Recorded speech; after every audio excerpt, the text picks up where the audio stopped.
If you've ever wondered how GOG works, the short answer is that it gives you complete freedom in how you buy, download, and play your games. In this video, I'll break down the two main ways to use GOG, so you can choose the option that fits your setup best. And if this tutorial helps you out, make sure to hit like and subscribe for more simple software guides like this. Alright, let's get into it. GOG, which stands for Good Old Games, is a game platform that lets you manage your library in two different ways. The first way is through the GOG Galaxy client, which is their optional desktop app. If you've used Steam before, this will feel very familiar. You can install the client on your computer, sign in, and keep all your games organized in one place. The big benefit here is convenience.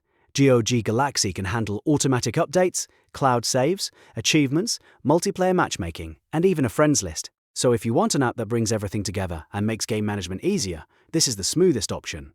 To get started, just download GOG Galaxy from the official GOG website, install it on your PC, and log in with your account. Once you're inside, you can browse your library, download your games, and launch them directly from the client.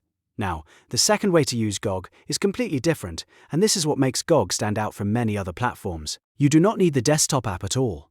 Instead, you can use offline standalone installers.